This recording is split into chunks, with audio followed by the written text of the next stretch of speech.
Good morning, everyone. My name's Leah Anderson. I'm one of the organizers of 1 Million Cups Madison, and we're very happy to have Johnny Hunter here today with Underground Food Collective. He's going to tell us about all the cool stuff he's doing here in Madison. First, I want to take a second to thank some of our sponsors. So first of all, Field 59 back here on the camera. They live stream all of our events, so if you're ever not able to make it to an event, you can either watch the live stream online or you can catch it on YouTube afterwards. So if you want to watch past presentations and things like that, you can also do that. And we also want to thank Nordic for providing our coffee today. We get all of our coffee from Crescendo, which is a local coffee shop independently owned on Monroe Street. They've been really wonderful. And we're cooking up some pretty cool stuff with them in the future to do some neat kind of special coffee demos and stuff like that. So keep an eye out for those. And also, I just want to make a plug. We do have a weekly newsletter. If you're interested in kind of keeping up to date on who's presenting and things like that, we would love to see more names on our list. So we can go around the room and do a couple of quick introductions. I will get started. So, like I said, my name's Leah. I work at Nordic at my day job, and I'm one of the founding members of 1 Million Cups Madison. Hi, my name is Peter. I'm a boring old banker with Park Bank. I'm Drew Corson. I'm a super exciting attorney with Snyder & Boucher, and one of the organizers of 1 Million Cups. One side note that for everybody in the audience, there might be some I'm Kendra Bishop, the Director of Marketing for Alexander Real Estate Services. Paul Soglin, City of Madison. Ruth Rolick, Business Development Specialist for the City of Madison. Melanie Conklin with Congressman Mark Pocan's office. I'm Ed Graves. I'm a business librarian for the library. Lisa Allgood, Madison Nonprofit Day, Nonprofit Tech. I'm Maddie. I'm from Square Harvest, and we'll be presenting next week, so you all should come next week too. I'm Travis Human. I'm owner at Stray Cat Bicycles. Paul with 608 Underground and Driftless Cafe. I'm Dan Anderson of Bakertown. Hi, I'm Namgyal. Hi, I'm Tanzan. Garrett Lee, founder and co-creator of WOA, We Help One Another, and Good Point. And we're trying to elevate personal, interpersonal, and community well-being through evidence-based practices that transform social good into digital currency. I'm Tom Willis, and I'm a software engineering consultant. I'm Spencer Perkey, and I'm a student here at UW-Madison. Hi, I'm Karen. I'm Tartan. I'm just curious here, just try to see what's going on. Steve Claude, co-founder of 32 Auctions, which is a platform for hosting and managing silent auction fundraisers. Hi, I'm Rachel Neal, one of the organizers of 1 Million Cups and also from Nordic Consulting. Take it away, Johnny. Awesome. So my name is Johnny Hunter.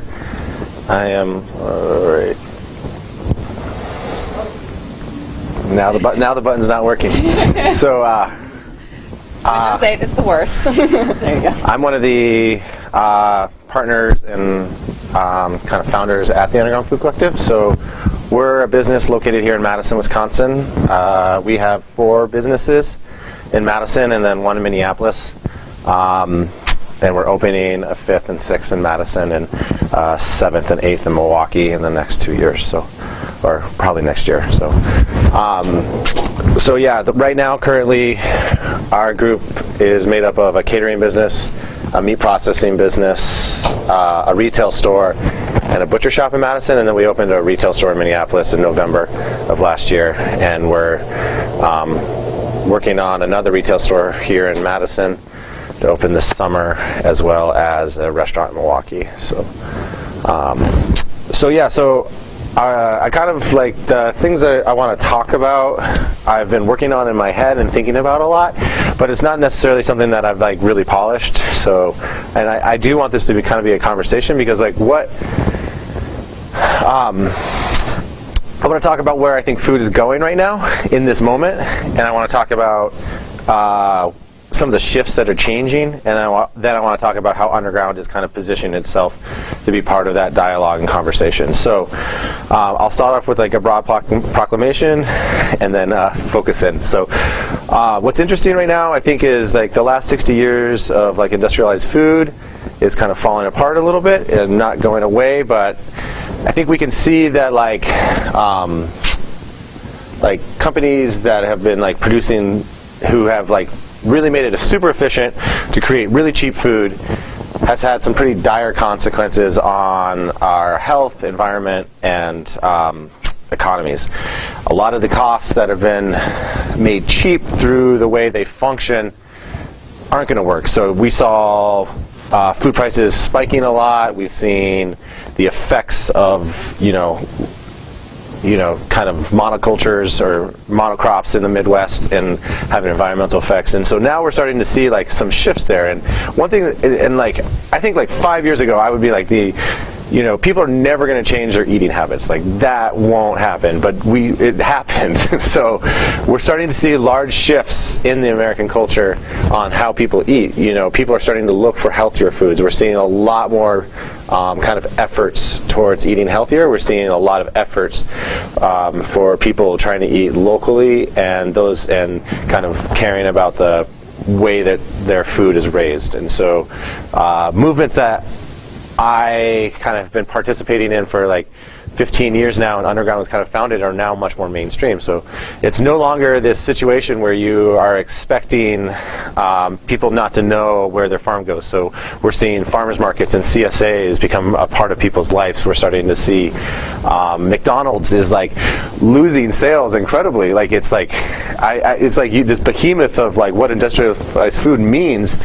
And the created these huge efficiencies is no longer interesting to people in the same way, and so people are moving away from chains like that, and so there's this gap though, because like what do we go back to? And I've always thought that it's like kind of absurd to think that like the American food system 60 years ago is like a model that we can participate in. I think that, one, the food wasn't that good. I think it gets like elevated and everyone's like, oh, like my grandmother's cooking was amazing. And maybe it was, but maybe it wasn't. And a lot of what we recognize is like, I think it's like, I think Michael Pollan did this thing where he was like, oh, you should eat like your grandmother ate as a child. And I was like, you know what? I don't know if that was that good of food. Or it is something that we can really recreate, because there's all kinds of like social and gender issues that come along with that. And now that, we don't have, a single one of the parents like focusing on cooking for their families all day anymore, and that's not really possible for us to do anymore. So what do we do now that we want better food, we want healthier food, and we want it made from ingredients that we care about? And I'll start off and say I don't have an answer yet. I'm watching kind of what's happening with this. So what has been a huge boon is we're seeing lots of restaurants. I think that's something that's been really interesting, is that new restaurants are keeping on opening, and they're doing food that like I think people are moving towards too. But it's not a final answer. The answer is not to go to like a good restaurant that cooks local food every day. We have to move beyond that. But it is really interesting to see that the amount of local restaurants that cook healthier foods and at a price point that's not achievable for everyday eating has exploded. So one of the things, and I'm just going to talk about this briefly because I want to touch on it, but it's like we had a huge labor shortage in the restaurant industry this last 2 years because new restaurants keep opening, and restaurants like McDonald's are going down, the Applebee's sales are going down, and people are starting to come to restaurants like mine, Forequarter, and stuff like, that's opening on the square, on the near east side especially. It's really interesting to see that. But one thing is that there's been a huge labor shortage, and one of the projects that maybe I'll present on this when we're ready, so I'm not rolling this out, but I just wanted to give you guys like a quick, let's see here. So this is a project that, sorry for this, that I'm starting called FoodWorks, which is a job training and culinary innovation that we're going to announce like a wider promotion of this in June this year. But so the labor side is interesting. But One of the things I want to talk about, though, and this is going to be the crux of it, is how does food like this, I want to see if I can, I'm not going to be able to get this to be bigger because I don't know how the computer works. How does food like this, which is like this naturalized food from this restaurant called Noma in Denmark, how does this like change the way that like the everyday consumer is going to eat? And I think it is. Not because we're going to start eating food like this, but the culinary innovation that happens at high-end kitchens right now is like moving towards more and more people and developing flavors and developing things that is going to like change the way we eat in general. So what do I mean by that? What's going to happen is, so we have a restaurant called Four Quarter. It's very focused, really culinary, creatively focused, and that's our goal. That's what we want to do. But we take that, and then we're trying to translate that into like some of the things that we have developed there into making food cheaper. So we've done things where we're playing around with ingredients, and we have. So one of the things that we did was. So black garlic, which is a really interesting flavor, and took a lot of time to develop. So we figured out how to do this in 3 days, and we can drop the price. The price of this is like $40 a pound right now. We figured out that we can create black garlic for about $3 a pound on the market. So we had a restaurant that has 35 seats, and we were able to figure out flavors, and this stuff is like really delicious. So it's basically a caramelization and Maillard reaction in garlic over a long period of time. It used to take 40 days, but we figured out how to do it in 3. Noma's doing the same thing with that. They're taking culinary innovations that used to take like traditions and histories, and they're figuring out how to do it really fast. So one of the things that they did, let's see if I can,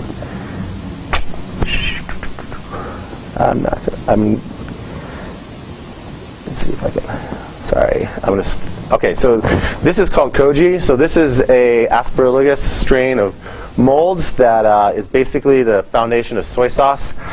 And so they started using this with local grains in their cooking, and have developed all kinds of like new flavor profiles of deliciousness that is then going to be translated down into the more broader market. So the chefs today are getting out of wanting to cook at Noma, and they want to cook fast food.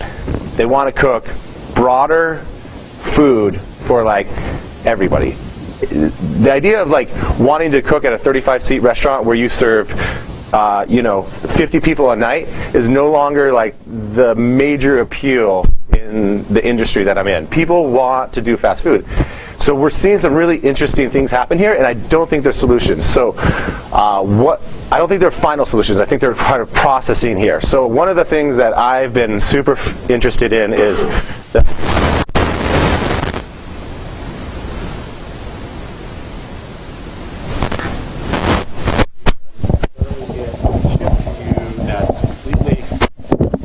completely ready to go. It's definitely healthier.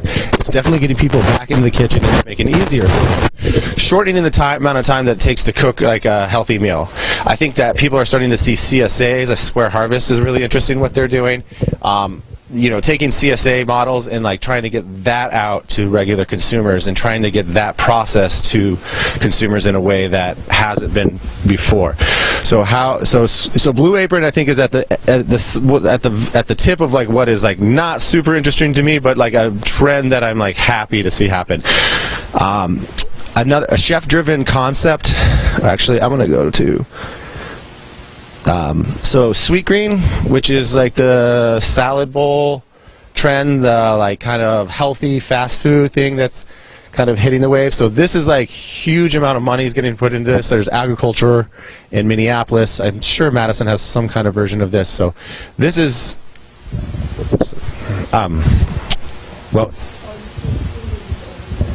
yeah, I think I saw. So this type of food, I think this is great. It's priced in at probably $12, which is not super accessible, but it's using flavors. They're using black garlic in the ingredients there, so they're trying to develop.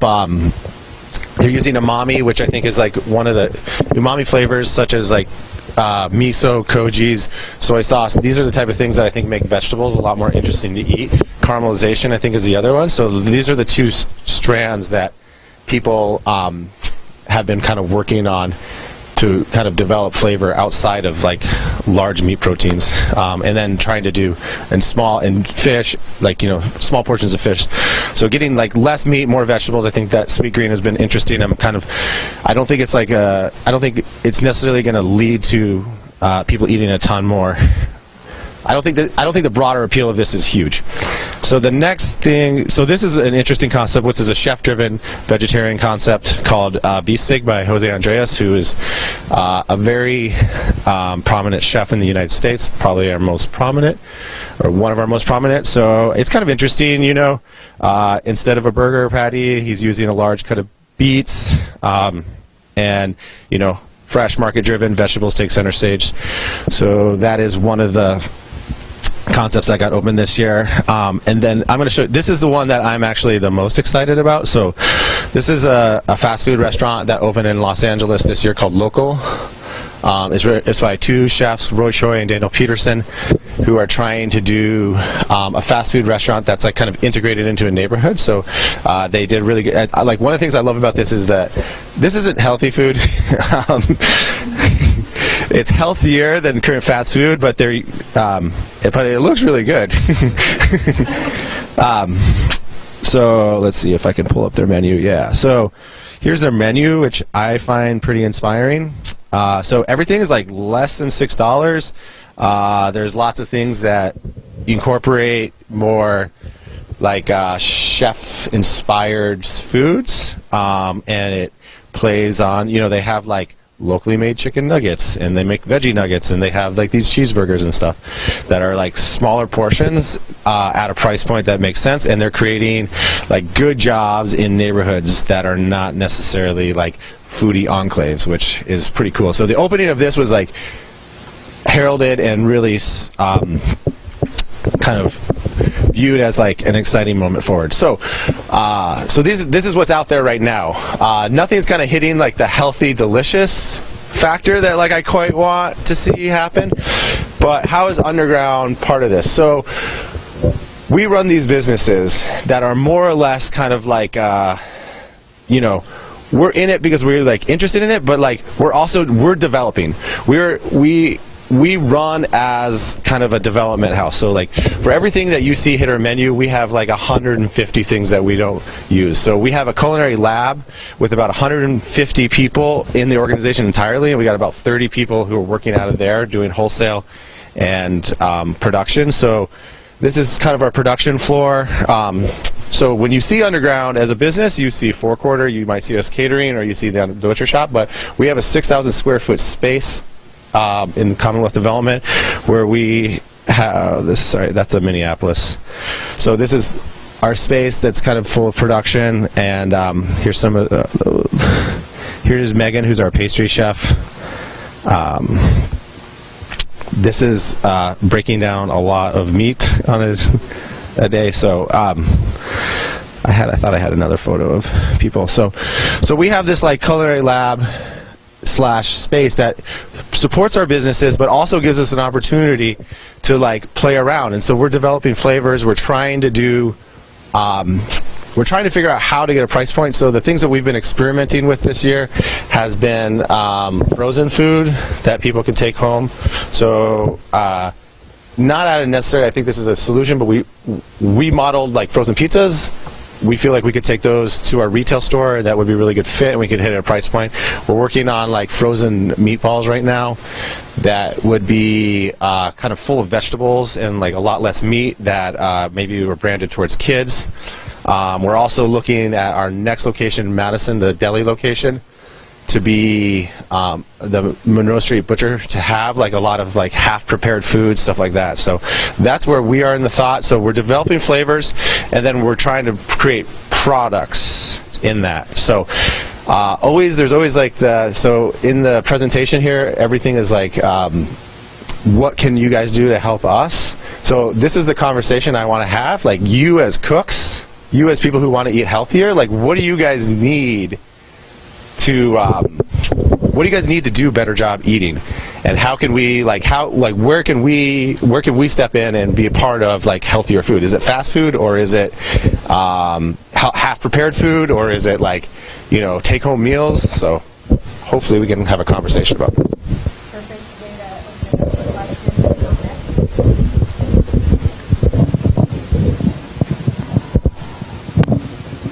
Thanks for educating us on the climate of food. It's quite an interesting presentation.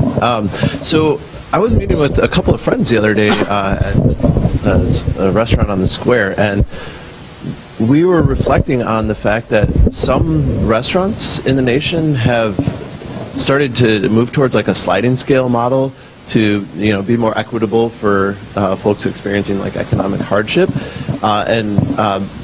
just anecdotally, we had all reflected on the fact that they are thriving as businesses too, because the people who can afford are actually being more generous than, you know, a price point that might be labeled on the menu. Do you see that emerging in the Madison market, and is the Madison market sort of ripe for something like that?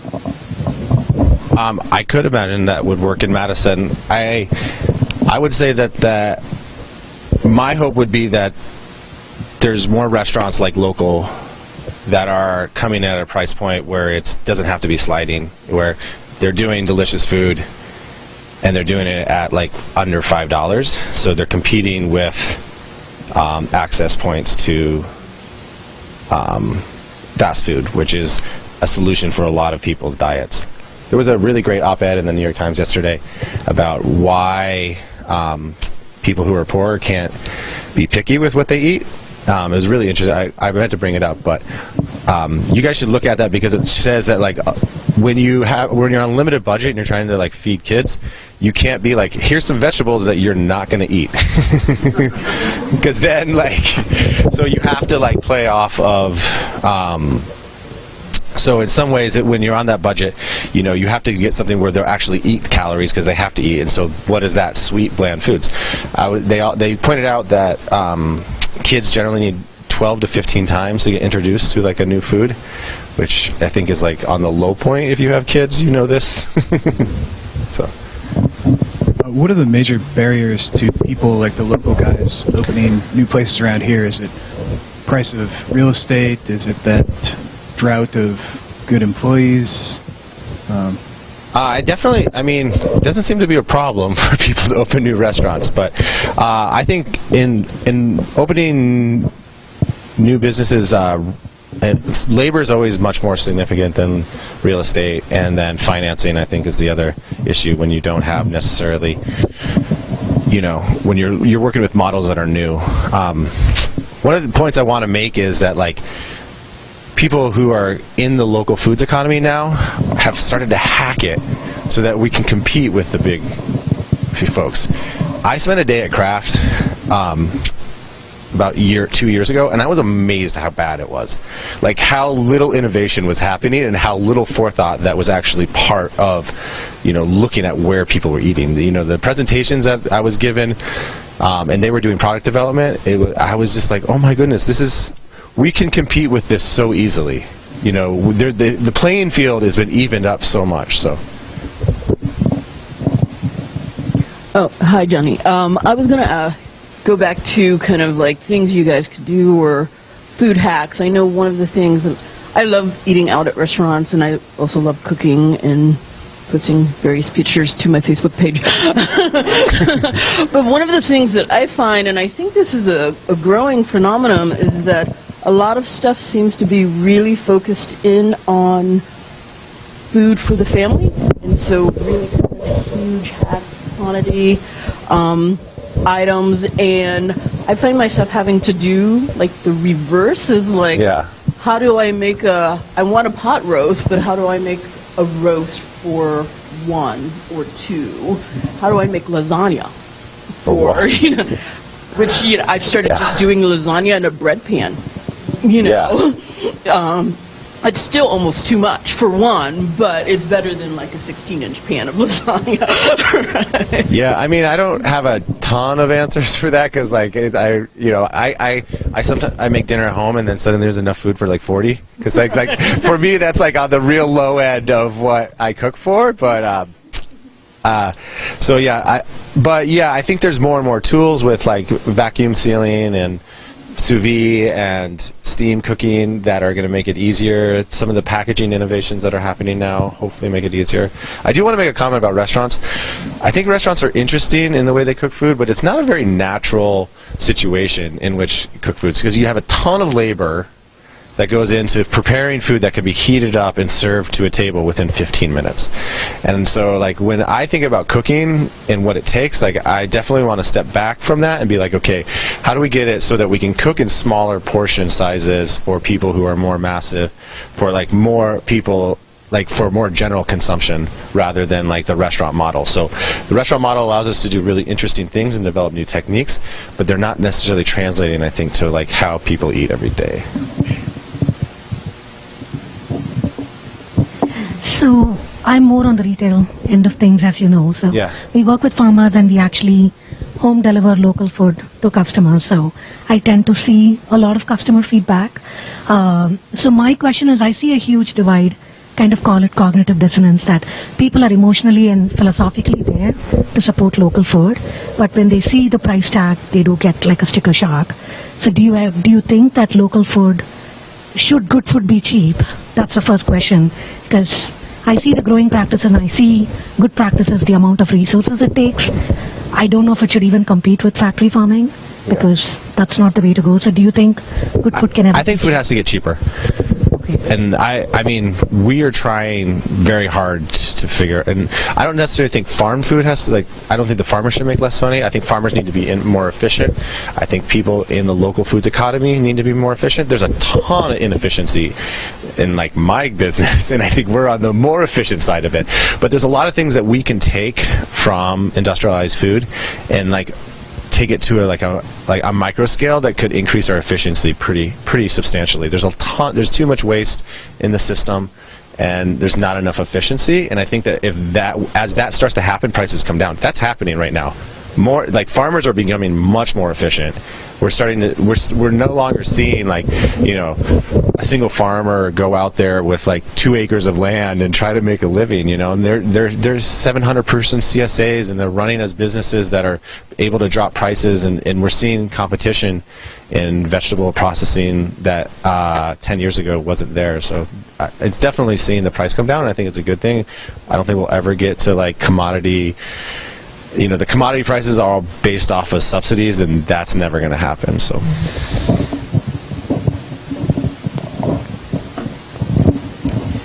when I travel, I'm always looking for the same items on a menu. One is a hamburger, another is scallops or calamari. The hamburger is on the menu with 87 things on it, including bacon, which seems to be showing up in everything these days. In terms of the scallops, in terms of the calamari, I'd love to see something that's thrown into oil, garlic, little seasoning, and that's it. But they're always showing up breaded, thrown into a fryer. What's going on here and why? Yeah, I mean, so I run into this issue all the time because, well, one, I can't eat fried food. I had my gallbladder out 3 years ago, so that like drastically changed the way that I approach food.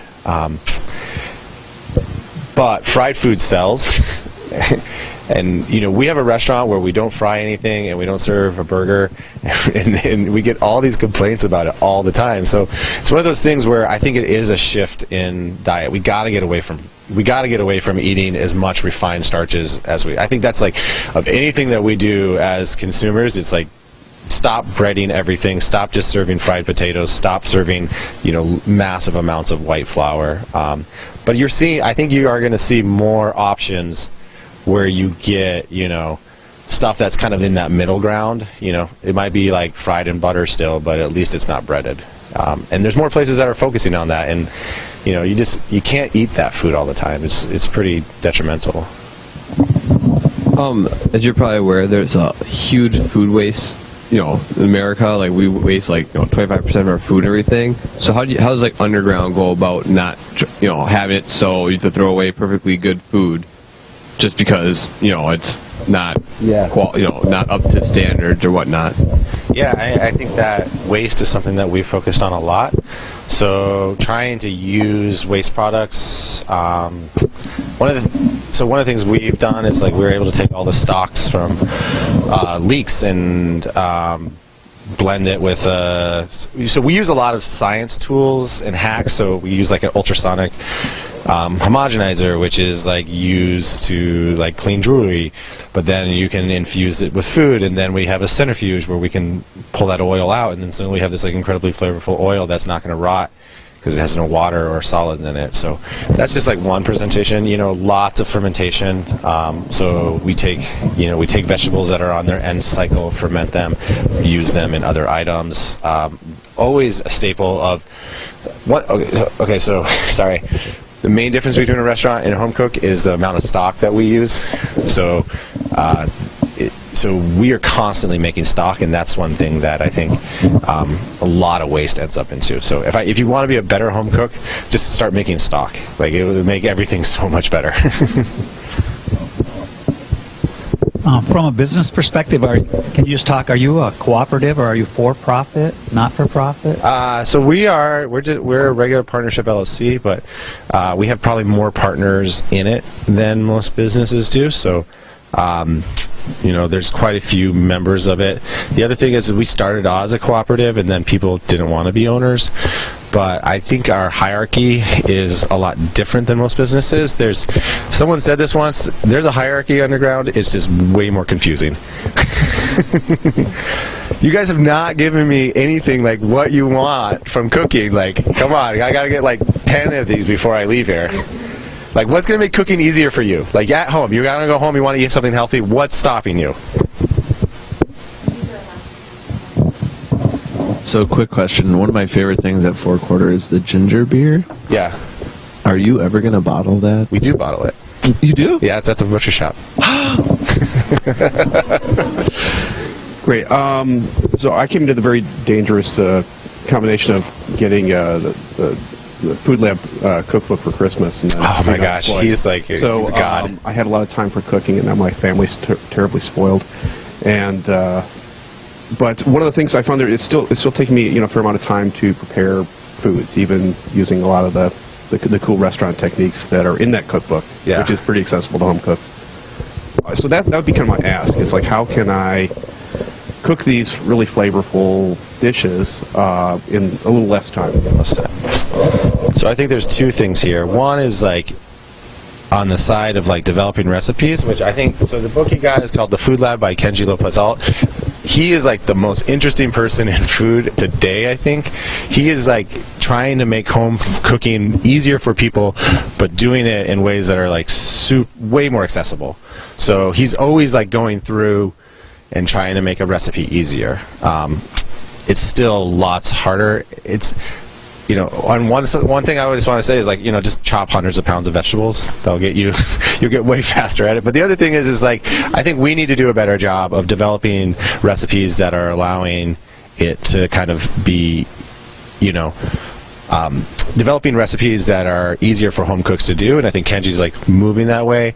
I think other things is like, there's certain stigmas in the kitchen that aren't true. So like buying peeled garlic works. There's no difference between not buying peeled garlic and buying like garlic and a clove. It tastes the same. So maybe that will save you time. I would say like watch YouTube videos on how to cut vegetables, because like there's certain techniques and processes that people have in a restaurant. Like if you learn how to cut an onion like we do in a restaurant, you'll be much better off. But or is it like, maybe is the solution like having like stocks that you can just go purchase that are tasting good, and like or is the solution having partially cooked vegetables, your mirepoix, stuff like that is accessible and no longer so do we need to build an arsenal of ingredients that are affordable and easier to purchase? I think that might be part of the solution. Great. All right. Well, thank you so much for all the questions, for the presentation. And Johnny's going to hang out for another 15 minutes I can hang or out for whenever. So he can answer your questions, maybe share some culinary tips, and then help yourself to some coffee. Thanks, guys.